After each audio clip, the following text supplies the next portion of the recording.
तो फिल्म की शुरुआत होती है एक आवाज से जो सुनाती है हमें उन ट्रोल्स की कहानी जो कभी हजारों साल पहले इंसानों के साथ ही इसी दुनिया में रहा करते थे। साइज में ये बहुत बड़े बड़े दिखने वाले ट्रोल्स मॉन्स्टर नहीं थे, बल्कि मासूम सी क्रिएचर थी जिसकी बड़ी सी बॉडी पत्थरों से बनी थी और दिल उनका मिट्टी और दरख्तों से बना था। ये क्रिएचर नेचर का ही हिस्सा लगते थे, किसी को नुकसान नहीं पहुंचाते थे, बस धूप में नहीं निकलते थे क्योंकि धूप इन्हें जिंदा ट्रोल्स से पत्थरों में बदल कर रख देती थी। ये लोग इंसानों के साथ ही हंसी खुशी अपनी जिंदगी गुजारते थे, लेकिन फिर सब कुछ बदलने लगा। इस दुनिया में क्रिश्चियनिटी फैलने लगी और क्रिश्चियन लोगों को लगा कि ये दुनिया सिर्फ इंसानों के लिए है और ट्रोल्स का इस दुनिया पर कोई हक नहीं है। उन्होंने इन बेकसूर ट्रोल्स को मारना शुरू कर दिया और उन पर बहुत जुल्म किया।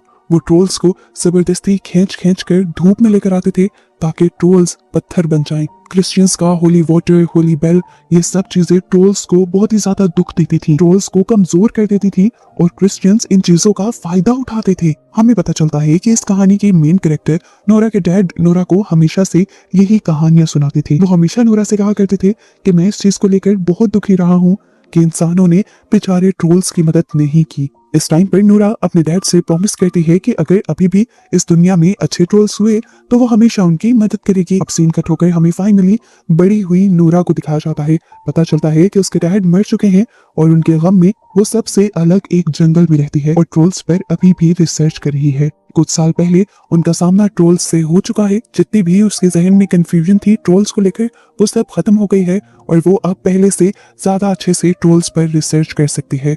एक दिन अचानक उसके घर में एक आदमी घुस आता है। नोरा डरती नहीं और पीछे से उसके ऊपर हमला कर देती है और पता चलता है कि ये चैड था, प्रेसिडेंट का पर्सनल सेक्रेटरी, जिसने पहले भी ट्रोल्स से लड़ने में नोरा की काफी मदद की थी। वो अब भी गवर्नमेंट के लिए ही काम कर रहा है, लेकिन साथ साथ ट्रोल्स को बचाने के लिए कुछ नए तरीके भी ढूंढ रहा है, क्योंकि उसे भी नोरा के डैड के जरिए पता चला था कि ट्रोल्स बुरे नहीं हैं और मॉन्स्टर नहीं हैं। इस टाइम चैड नोरा को एक बहुत ही बड़ा राज बताने आया था और इसके लिए वो यहाँ से उसे एक खुफिया लैब में ले जाता है। लैब में उनसे मिलते हैं एक प्रोफेसर लैरी। ये प्रोफेसर लैरी भी नोरा की तरह ट्रोल्स पर ही रिसर्च कर रहे थे और यहाँ पर नोरा को वो मिलता है जो उसने कभी सोचा भी नहीं था। वो ट्रोल जो नाजिस के टाइम पर पहाड़ों में से निकला था, वही ट्रोल इस टाइम प्रोफेसर लैरी की लैब के अंदर था। इन्होंने इस ट्रोल का नाम जेरी रख दिया था और साइंटिस्ट ने बताया था कि ये पिछले 100 सालों से सोया हुआ है।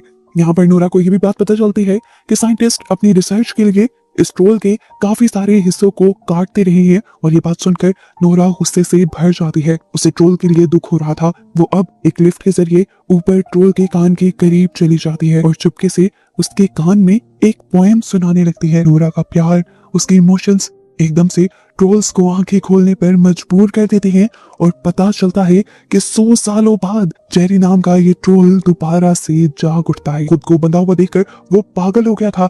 उसे में वो सारी लैब को तोड़ने लगा, यहाँ तक कि उसने नोरा की लिफ्ट को भी दूर फेंक दिया, लेकिन लिफ्ट की बेल्ट्स की वजह से नोरा की जान बच गई। दिखाया जाता है कि अब ये ट्रोल अपने आप को आजाद करके ये लैब तोड़कर बाहर निकल चुका है और जाते ही उसने हर जगह तबाही फैलाना शुरू कर दी है। वो कुछ नहीं देख रहा कि उसके पाँव के नीचे कोई कार आ रही है, कोई इंसान आ रहा है या किसी का घर आ रहा है। वो हर चीज को कुचलते हुए आगे बढ़ जाता है और एक जगह हमें दिखाया जाता है जहाँ पर सारे बच्चे पार्टी कर रहे होते हैं। वहीं पर ट्रोल उस घर की छत को तोड़कर वहां से उन बच्चों को निकाल निकाल कर खाने लग जाता है। ये ट्रोल पहले ट्रोल्स की तरह अच्छा नहीं था।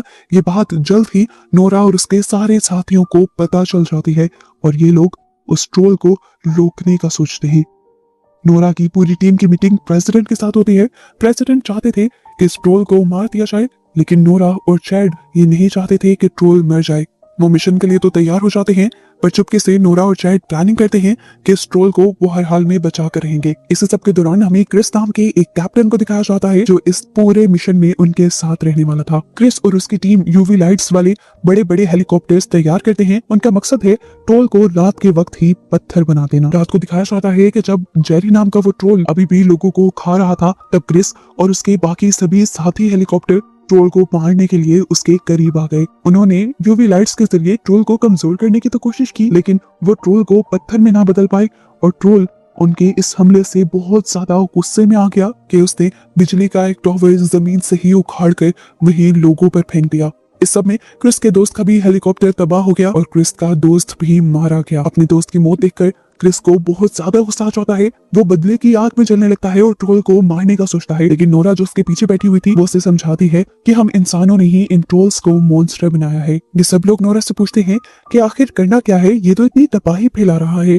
नोरा कहती है मेरे पास एक आइडिया है। ये कहकर सबको वो एक बड़ी सी गार के अंदर ले जाती है और यहाँ हमें पता चलता है कि दुनिया में जेरी के अलावा एक और भी ट्रोल था। ये ट्रोल बहुत अच्छा था और कई सालों पहले नोरा को दिखा था। नोरा काफी मर्तबा इस ट्रोल के पास आती जाती रही, इसलिए ट्रोल उसका अच्छा दोस्त बन गया था और अब जेरी को खत्म करने के लिए नोरा इस अच्छे ट्रोल की मदद लेना चाहती थी। नोरा यहाँ पर इन्हें एक बहुत बड़ा सच ये बताती है कि इंसानों ने इन सभी ट्रोल्स को इन्हीं पहाड़ों में, इन्हीं गारों में मार दिया था और उस टाइम बस ट्रोल का ये एक छोटा सा बच्चा बचा था जो अब कितने सौ सालों में इतना बड़ा हुआ था।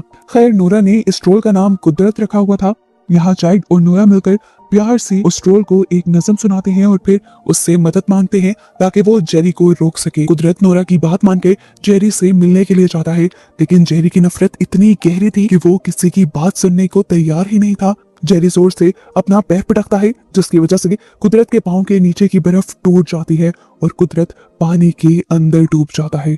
और ये देखते हुए नूरा बुरी तरह टूट जाती है क्योंकि उसे लग रहा था कि कुदरत पानी में डूबकर मर गया है। हम देखते हैं कि पहले वाला जेरी ट्रोल यहाँ से चलना शुरू कर देता है। नूरा को पता चलता है कि वो ट्रॉन्डियम की तरफ जा रहा है जहाँ सेंट ओल्फ रहता था।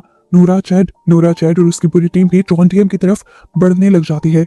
सबको ये बात पता थी कि इस चर्च के अंदर सेंट ओल्फ की कब्र है, लेकिन पहले किसी को भी वो कब्र नहीं मिली। पर यहाँ नोरा और चैड अपनी जहानत का इस्तेमाल करते हुए ओल्फ की पेंटिंग के अंदर 3 ऐसे निशान देख लेते हैं जो निशान असल में इस दरवाजे को खोलने की चाबियां थी। उन्हीं निशानों में वो 3 डंडे डालकर दीवार को पूरी तरह घुमा देते हैं और अंदर से इन्हें आखिरकार ओल्फ की लाश मिल जाती है उसकी चांदी की तलवार के साथ। यहाँ पर ओल्फ के कपड़ों से उन्हें एक अधूरा लेटर मिलता है।